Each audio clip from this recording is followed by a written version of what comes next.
Well, hello, hello. Now, I told you people how I was landlord.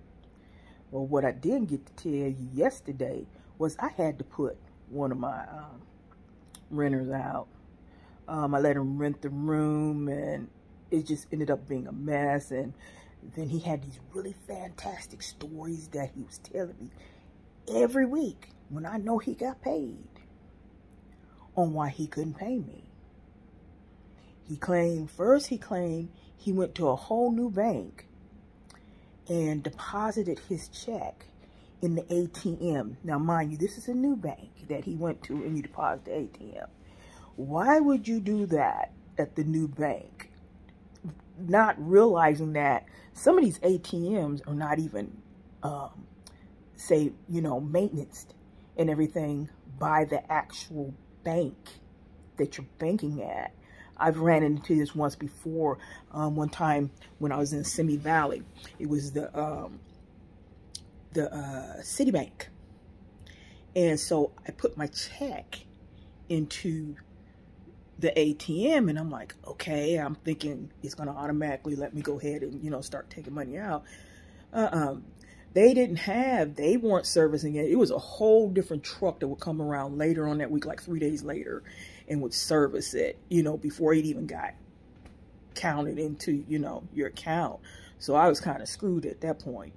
But this guy, he told me where he was working. Now, mind you, all this time, he's been here like since February. And all this time, he was giving me the money on time. Then it seems like within this last month, the last half of last month, he's like, well, I'm short on this, because I got to go get my car fixed and stuff like that. Now, number one, I know, I take some of the blame myself for letting him do it, But then two, I'm like, who in the world thinks that they're going to talk to their landlord and say, hey, I'm not going to pay you because I got to get my car fixed? I don't understand. Any other place that you go to, they're going to be like, no, you know what? You're going to pay a late fee to go with that too. So I just let him go on, because I was like, okay, he is a handyman around the house too, because I got him to put my new faucet on my sink. Let me show you the faucet that's on the sink. It looks really nice. Look at that faucet. That looks really nice. Yeah, so, I couldn't complain about that. But then I go outside and then look at this on the side of my house. Let me open up the door. Look at this mess on the side of my house. And I know you're wondering what it is. It's actually some kind of feces that this person decides to put on the side of my house. I don't know what he was doing out there, if he was drunk or what, but it was just sick. And then, come look at the room. I'm going to show you the room, how he messed my room up. My dad's flag's in here because he died years ago. But look at the mess. Look at this mess. Tore this room up. I mean, just tore it up. Now, mind you, this room here, the renter who I rented it to, this is not Section 8. Because, Section 8 people, they have to keep their stuff up. They can't tear things up like this. I mean, and he was a smoker too, so you're seeing this brown. He tore up the blinds. You see the poor walls, got that brown stuff coming down. Mind you, I had painted this room white. And this is from cigarette smoke, people. This is from cigarette smoke, here in the room. And just left the room just terrible, It's not easy being a landlord, but after this one little thing that I did, I decided this is the last time I'm renting out any of my rooms. I'm even ready to go. When I go in there, I'm gonna strip it down, and she gonna look gorgeous get done with her. Trust and believe. Because I've already started in my kitchen. Y'all got to see a little bit of it. I'm playing around with new towels on the floor and everything. And, matter of fact, let me show you. I decided to go with a white floor here because that, go this way, it brightens the floor up. Of course, you see that's going into my living room. I got part of it done, but I want to do the floor and get it done, sand it and stain it so it'll look nice and everything. And as you see, there's more work got going on into the basement and everything. But this is what it's like to have to, you know, when you're remodeling a home, it takes a lot of money, a lot of patience, a lot of time. And to end up having someone in your home and tearing up the other parts of the home, it just upsets you, you know. And it makes you wonder who taught these people. Mind you, this man who I was letting stay here, you know, use one of the rooms, he's 50 years old. 50. Who lives like that? And then on top of that, you know, I don't know what the lingo is we're allowed to use, but he's a Caucasian. You know. And they always talk about us being dirty. No, we ain't the dirty ones. Because remember, we were the ones who was out there in the plantations scrubbing their floors.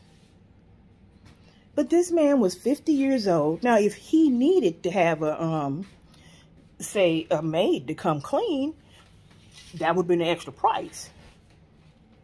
Especially if I was doing it. But he would have had to pay for a maid to come, you know, clean his room. I wouldn't have mind. You know, at least I know the room would have been well kept, you know. But this was ridiculous. But anyway, I didn't tell you the rest. I got to get to the story. You got a chance to show you what he did, okay? So anyway, I got so fed up with him giving me these stories about, you know, first he couldn't get his check because he put it in the bank, his new bank, and they wouldn't let him have it and stuff.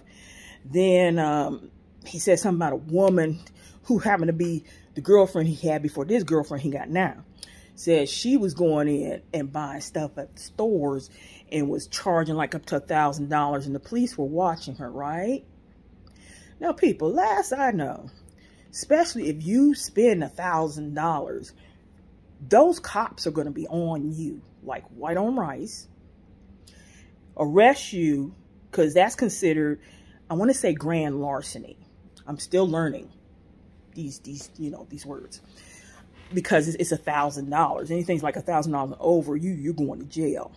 Mind you, the woman he's talking about had just got out of jail, so they knew who she was. But supposedly she just kept using his card, which I think he gave it to her willingly. So, you know, and he's using this as an excuse not to pay me. Then, like I told you, then the next lie was, oh,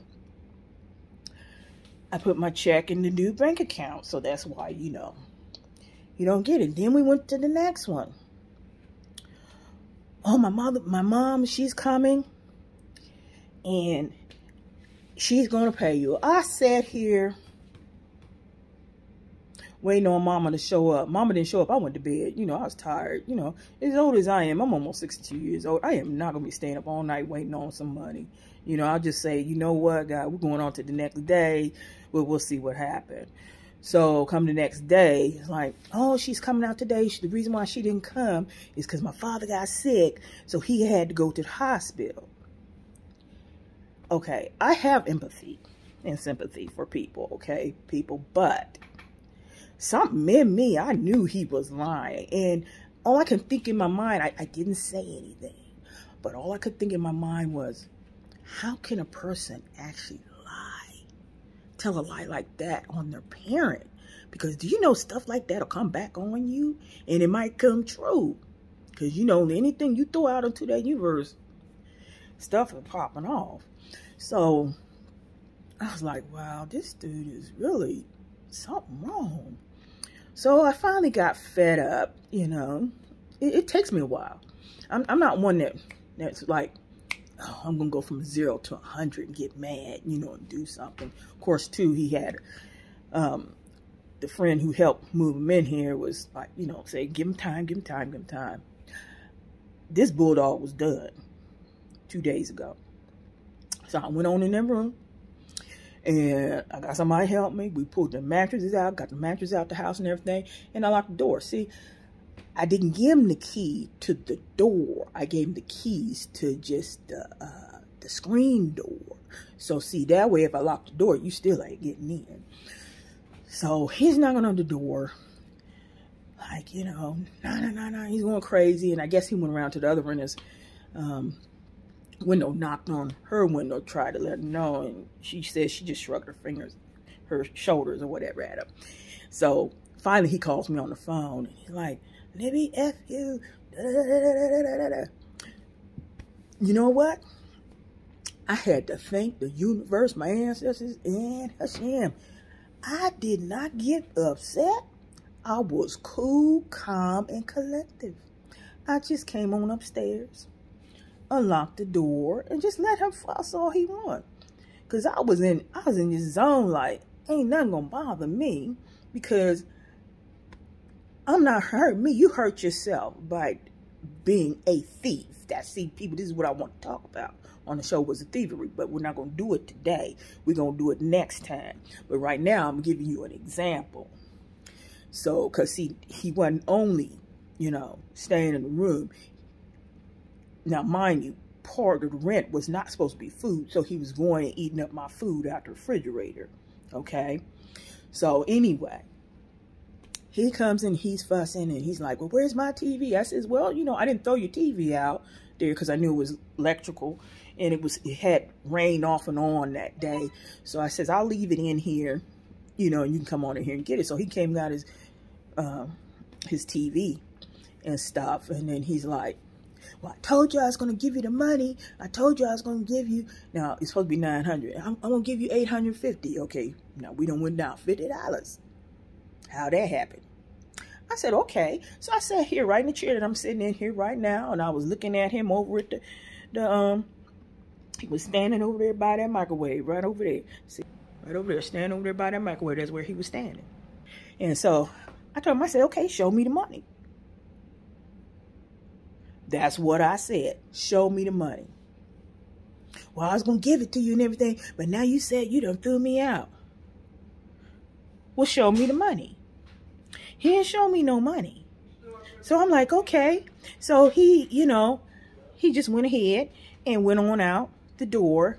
And so I walked up to the door and I looked out at him as he's putting his stuff in his truck. And I'm like, well, from what I'm seeing, you get in the truck like you leaving, like you're not going to stay to the end of the month. So could you at least give me the money for last month? And he says, well, did I say that I wasn't going to pay you? I was not going to engage.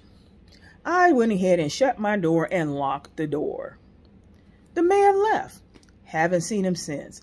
Just happened to be my neighbor told me today, says, yeah, I saw so-and-so riding down the street. He ain't even stop. I'm like, well, I guess he's not, you know, because I told her what happened too. But a lesson to be learned. Make sure you get deposit money from these people, and not only deposit for security deposit for, you know, say if there's cleanup that need to be done and for if the person messes the room up. We need to start adding an extra $1,500 on it just for the stress that you have to go through when you tell these people that they done wrong and they swear up and down ain't nothing wrong and they want to start some mess with you. So that's my advice for today. Maybe I'll hit you back up tomorrow, though. Have a nice day. Bye.